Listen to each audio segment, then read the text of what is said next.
by the prickling of my thumbs. Something wicked this way comes. It's Halloween in the old Pueblo. Time to get scary with El Presidio Project.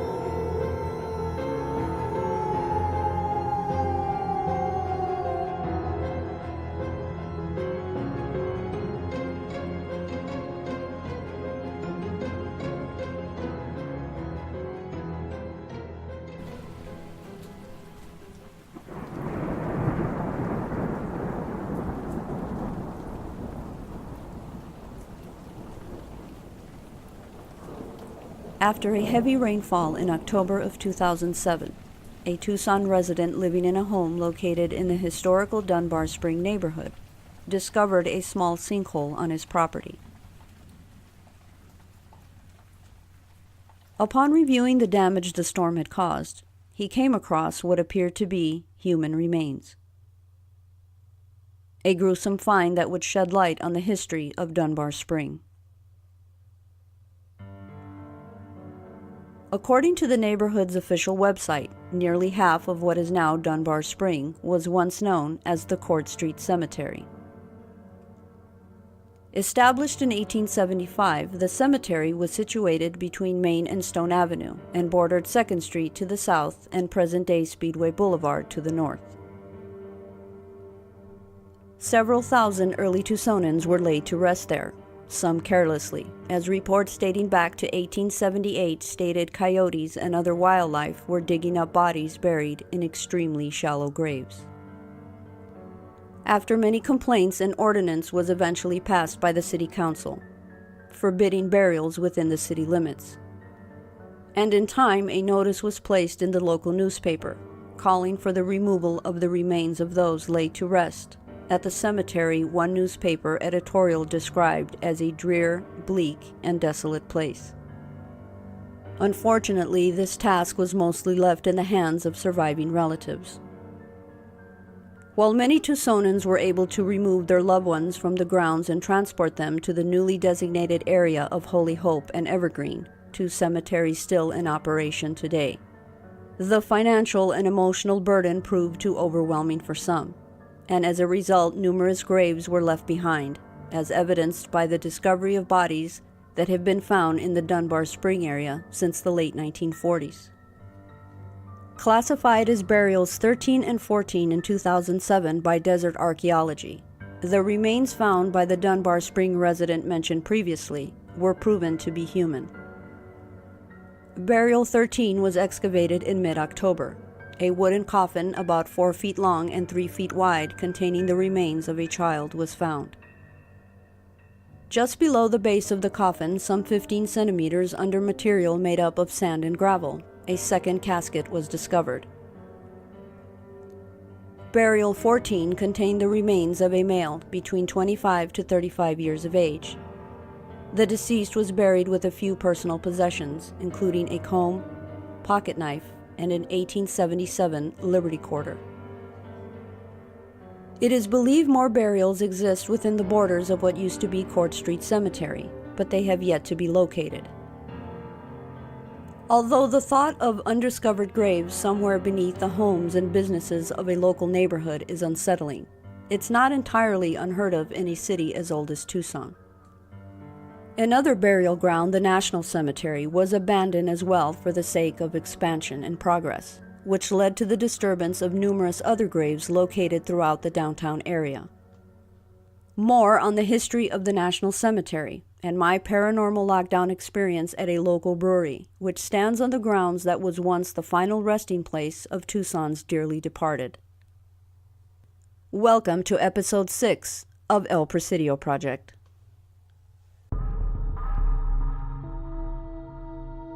Uncovering the creepy side of the old Pueblo.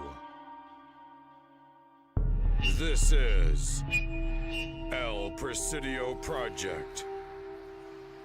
Strange Tales of Tucson.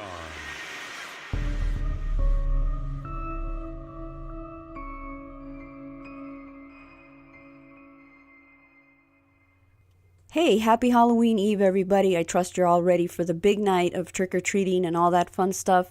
If you're going out tomorrow, definitely stay safe, and I hope you have a great time. As for now, I present to you this ghost-filled Halloween episode. Here is episode 6, Borderlands. It is a fact that all wooden coffins and bones of the buried dead are exposed to view. Arizona Weekly Citizen, February 6, 1881. This cringe-worthy description of the area 19th century Tucsonans called the National Cemetery is both tragic and horrifying. The graves of military and non-military citizens were desecrated. Many of the above-ground vaults were opened and the contents scattered about. Debris from the cemetery was used as street fill. The smell, according to some reports, eventually became unbearable. How and why this barbaric and incredibly shameful disrespect of the community's dead occurred can be traced back to the establishment of the Southern Pacific Railroad in Tucson. On August 21, 1879, the City Council passed Ordinance No. 21, which granted land that included a portion of the cemetery to the railroad. At first, the impact of the up-and-coming railroad would have affected only a small portion of the cemetery. But in time, the city subdivided the affected and adjacent property into lots. Streets were laid out on either side of the railroad right-of-way. The newly established Toole Avenue ran right through the cemetery, an important detail that was left out of the official ordinance. The city council resolved to have the burials removed, but placed the responsibility on local citizens. Notices appeared in both English and Spanish language newspapers, calling for families to remove their loved ones from the National Cemetery and rebury them in the new Court Street Cemetery north of town. For the people of Tucson, the Southern Pacific Railroad represented progress. Local businesses, big and small, would benefit from the steady flow of travelers coming to town. Unfortunately, the deceased paid the price. By allowing citizens with little to no experience in the area of exhumation to remove the remains of the dead, it's no wonder why the cemetery was left in such a horrible condition. Accidental discoveries of human remains in the area were reported as early as 1889 and continued until 2001, when a complete skeleton and traces of a wooden coffin were found beneath Stone Avenue and Council Street during a fiber optic cable installation. More research went into what was once the National Cemetery, and by 2005, Pima County officials decided before proceeding with the construction of a new courts building downtown, it would be in their best interest to hire a group of professionals to assess the area. Statistical Research Incorporated conducted a thorough investigation, which led to the discovery of more bodies. Over 1,000 of them. According to a report published in the Arizona Daily Star in October of 2008, 1,082 graves and 1,400 bodies were found, making it one of the largest historical excavations in the United States. The remains of children and some male adults that died as a result of gunshot wounds were among the dead buried and forgotten beneath the streets of Tucson for over a century. From a historical standpoint, what was found during the excavation is an amazing glimpse into the city's history. But from a paranormal standpoint, this discovery might explain why there is so much spirit activity in the downtown area. Just a few feet away from the excavation site stands a local brewery. I recently participated in a paranormal lockdown there with Tucson Ghost Society, ghost hunter and actor Britt Griffith, and a group of fellow Tucsonans in search of a good scare. The following clips you're about to hear were recorded during the investigation. Welcome to Borderland Bar, right? Borderland? Brewery. Borderland Brewery. Well, they serve alcohol, so it's a bar, right? Who here does not know why this place is really curious to the ghost hunting world? Does not know why? Everybody knows why? You realize that we're built? I don't know why. I do. Well, but someone should have raised their hand and said, I don't know. I did. This entire area was a huge cemetery. Yes. And it dates back like to the 1700s, like the Indian burial grounds and the Chinese burial grounds that they're building the railroads through and all kinds of crazy shit. And in 1910-ish, correct me when I'm wrong, because I'm wrong a lot because I'm a man. But 1870 was when it was a cemetery, right?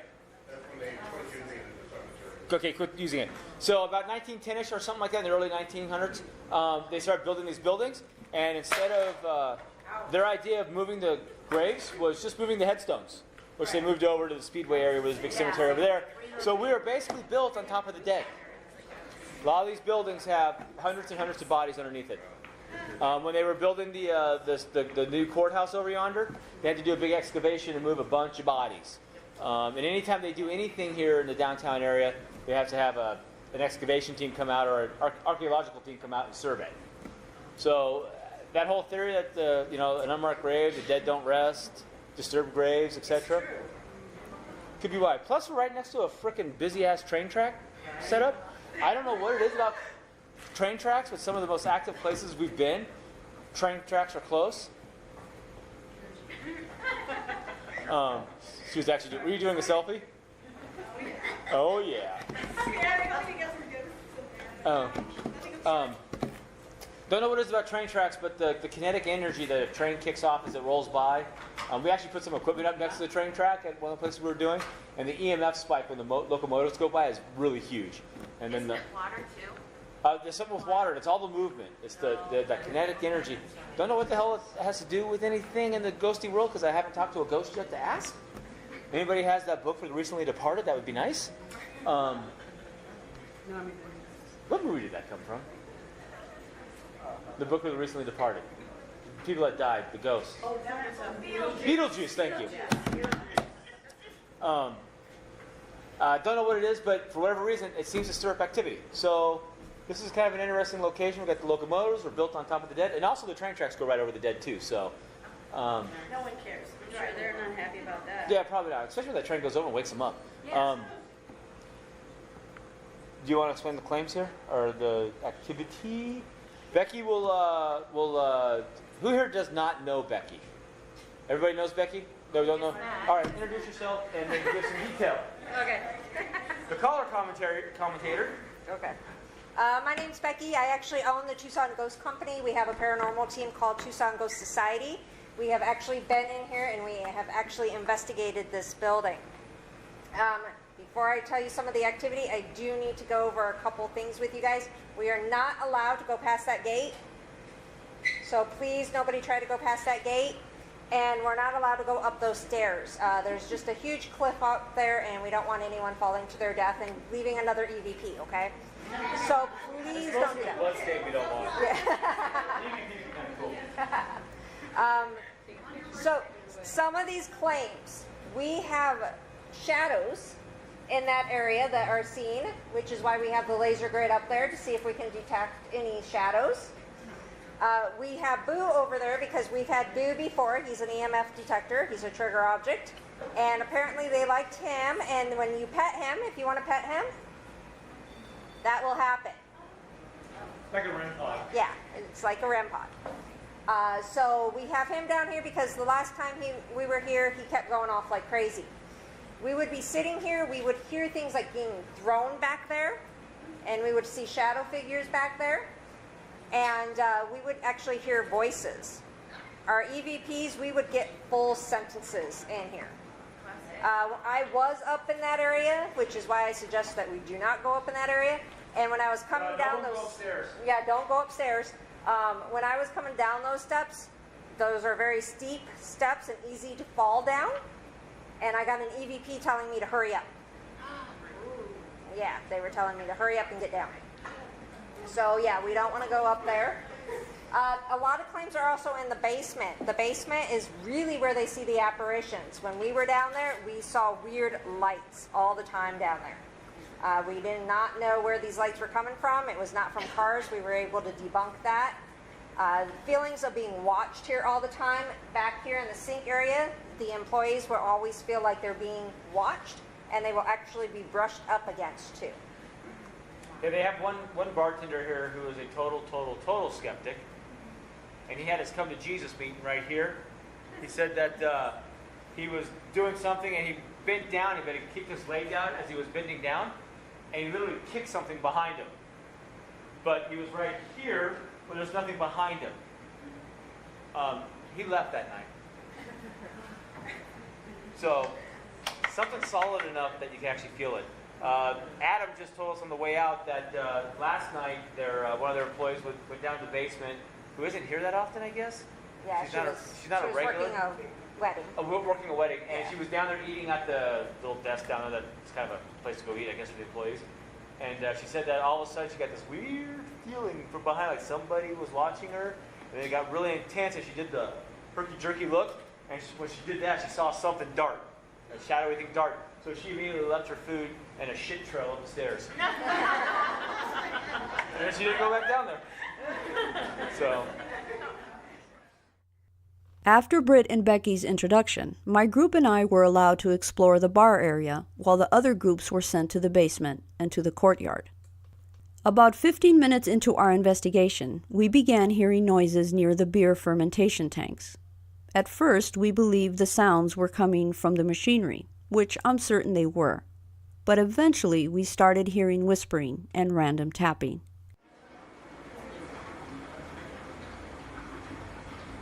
Are you making a clicking noise back there? Are you pounding on something?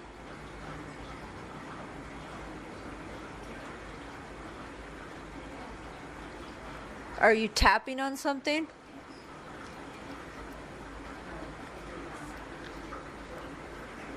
If you're tapping on something, can you do it again?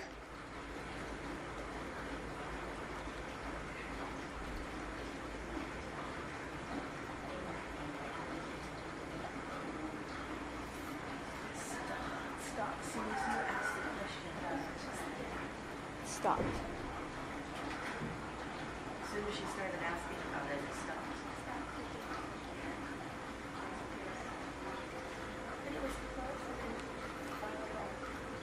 So maybe we can ask about rocks. If somebody make a couple rocks, maybe yes and no questions. Do you have a recorder? Yeah. If that was you tapping and you just stopped, we don't want you to stop. We don't want you to be frightened. We want you to keep going. If that was you making the tap, can you tap again? After I asked, "Are you tapping on something?" I believe I might have picked up an intelligent response saying yes. Here it is again with the audio amplified. Are you tapping on something?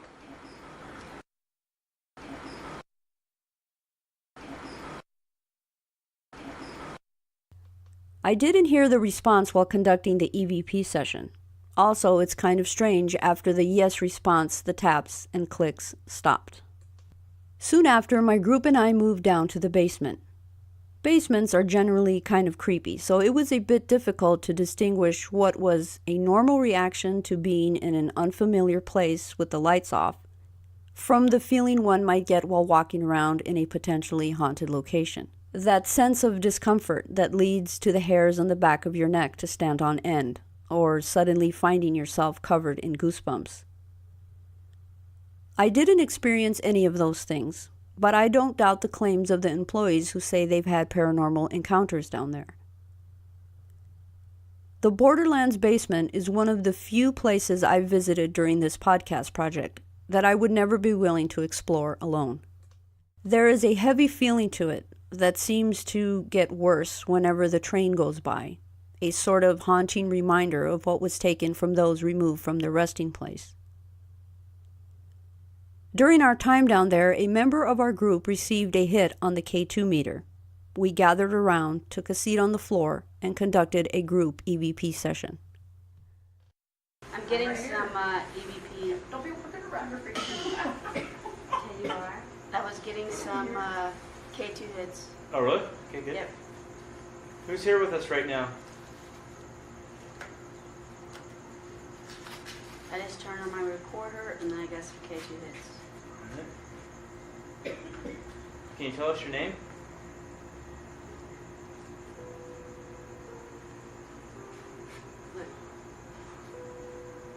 Why do you hang out down here?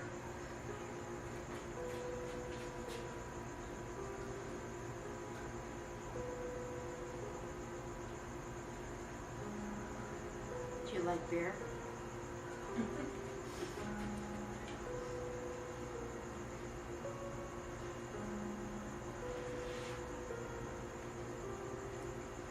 Talk to me again. Give K 2 hits. Are you present still?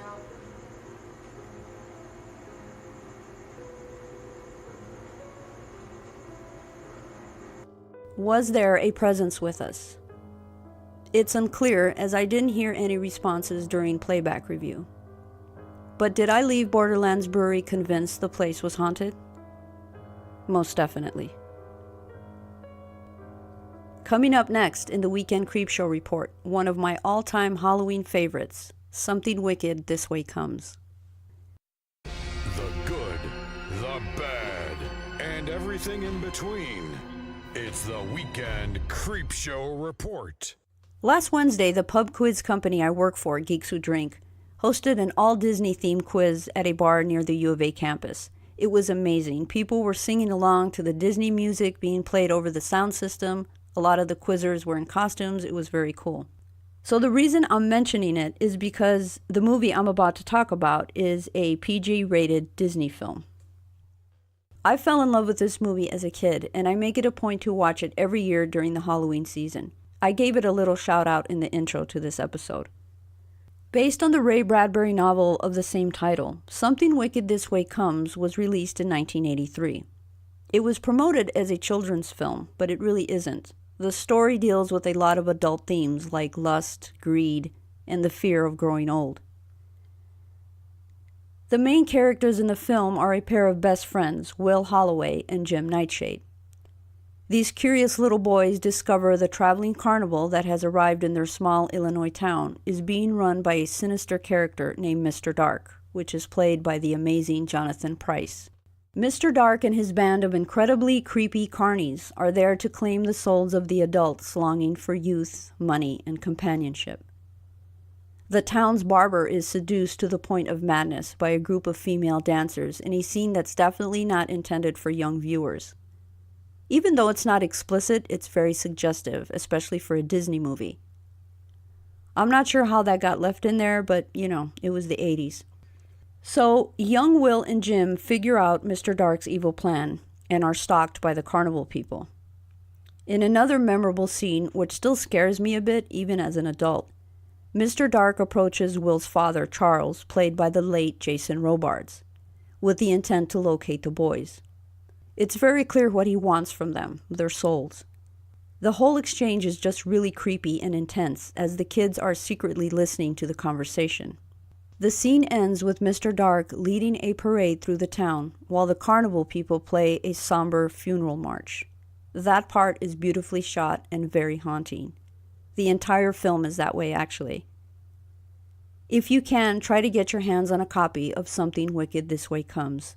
It's the perfect movie to add to your must-see Halloween list. Until next time, everybody, wishing you all a very happy Halloween. Take care. I'll be back next month with another episode. Bye-bye.